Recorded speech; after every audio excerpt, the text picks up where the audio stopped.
Hello दोस्तों, स्वागत है एक और नई वीडियो में। आज हम लोग बात करेंगे बीएससी थर्ड ईयर। ठीक है, यहाँ पर भैया बीएससी अगर आपका सेमेस्टर है तो फिफ्थ सेमेस्टर में पेपर फर्स्ट में न्यूटन रेफसन विधि माई मोस्ट इम्पोर्टेंट विधि है भैया। यहाँ पर हम लोग क्या 100% लगा के रखते हैं। मान के चलिए ये आपकी मोस्ट इम्पोर्टेंट विधि होने वाली है। अगर मैं बात करूँ कि यूनिट फर्स्ट में बोले आपकी सर जी इम्पोर्टेंट बता दो, तो मोस्ट इम्पोर्टेंट क्वेश्चन आपकी न्यूटन रेफसन विधि होनी चाहिए, NRM। ठीक है, बहुत इंपॉर्टेंट है।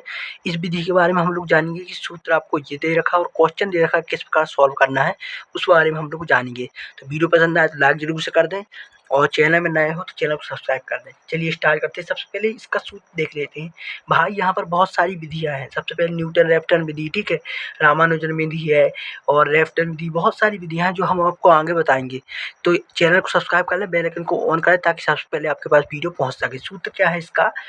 इसका सूत्र है xn+1 xn minus F xn upon F dash xn. ये आपका क्या हो गया? फॉर्मूला हो गया किसका? न्यूटन रेफसन विधि का। सिंपल फॉर्मूला है, उसको आप याद कर सकते हैं।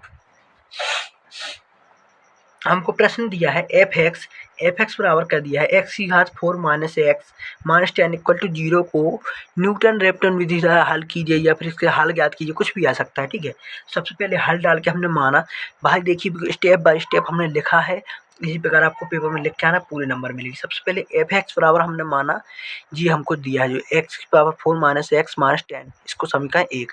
अब देखिए सूत्र में हमको एफ डैश चाहिए, तो यहीं पर हम लोग एफ डैश निकाल लेते हैं। तो यहाँ पे एफ डैश एक्स बराबर क्या हो जाएगा आपका? 4 सामने आ जाएगा तो 4x3 माइनस एक्स का 1 और माइनस 10 का क्या हो जाएगा? 0। तो ये समीकरण 2 हो गया।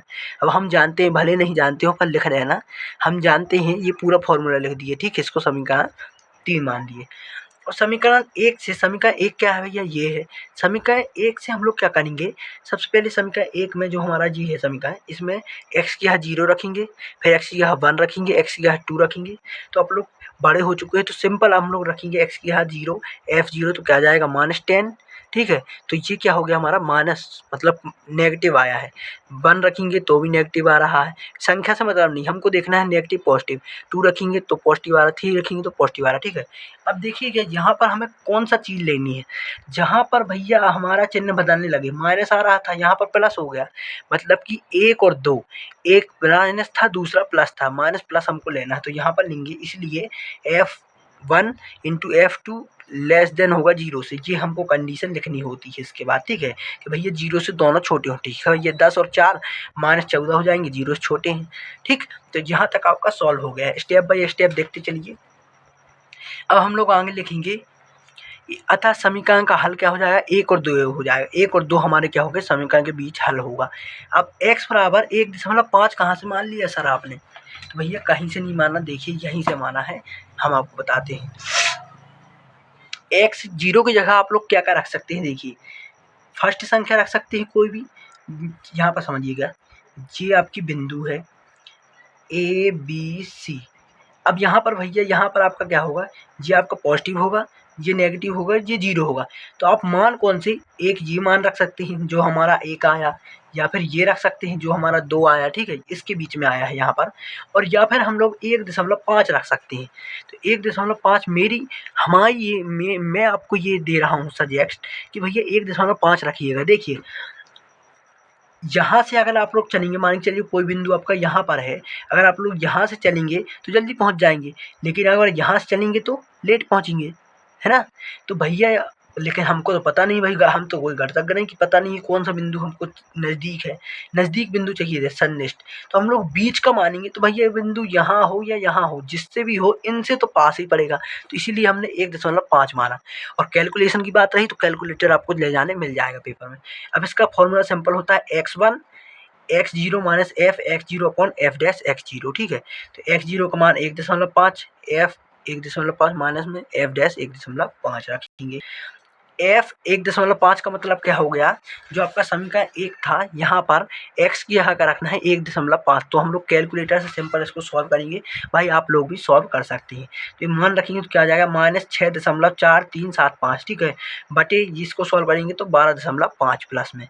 अब इसको पूरे को सॉल्व करेंगे तो ये आपका माइनस माइनस प्लस हो जाएगा, और इनको सॉल्व करने पर x1 का मान क्या आएगा? 2.015। ठीक है, ये तो मान आ गया। अब x2 का मान निकालेंगे। ऐसे कब तक मान निकालने हैं हमको, जब तक कि दो मान हमारे क्या नहीं हो जाए, बराबर ना हो जाए, दो मान हमारे बराबर ना जाए, तब तक हमको मान निकालने हैं। भले वो भैया x5 x6 जहाँ तक जाए, ठीक है। x2 का मान निकालेंगे तो x2 का फॉर्मूला हो जाएगा x1 minus F x1 upon F dash x1। Simple इनके मान रख देंगे, ठीक है। जाके आपको अवकलन करेंगे, ठीक है। अवकलन करने पर हमारे 2.05 यहाँ पर 4.470 31.72 आ जाएगा। इनको हम लोग सॉल्व करेंगे तो x2 का मान हमारा 1.875 आ गया, ठीक है। x3 का मान निकालेंगे, सिंपल वही फॉर्मूला लगाएंगे, यहाँ पर मान रखेंगे x2 का मान रख के सिंपल सॉल्व करके यहाँ पर x3 क्या आ गया 1.856। भाई हम आपको यहाँ पर हम आपको बता नहीं रहे सॉल्यूशन करके, क्योंकि बहुत टाइम हो जाएगा, वीडियो लंबी हो जाएगी, ठीक है। तो आप लोग सिंपल सॉल्यूशन कर सकते हो। कैलकुलेटर एक छोटा सा खरीद के रखें, क्योंकि पेपर में जरूरी है और ले जाने मिलता है, और इस प्रकार से कैलकुलेशन को आपको पेपर में करना पड़ेगा, ठीक है। x4 का मान हमने निकाला, तो हमारा x4 का मान इस प्रकार रखने पर देखिएगा, x4 का हमारा मान क्या आ गया, x4 का आ गया 1.855, और x3 का मान क्या आया था, x3 का मान 1.856 आया था, ठीक है ना, 6 आया था। मतलब कि हम लोग यहाँ पर इसका तो मान 555 आ रहा है, तो इसको भी हम लोग क्या कर सकते हैं, 6 कर सकते हैं, यहाँ पर 6 कर सकते हैं। तो x3 बराबर x4 6 कर सकते हैं, इस प्रकार से 6 यहाँ लिख सकते हैं, या फिर आप 3 अंक तक लेते हैं तो 1.85 हो जाएगा।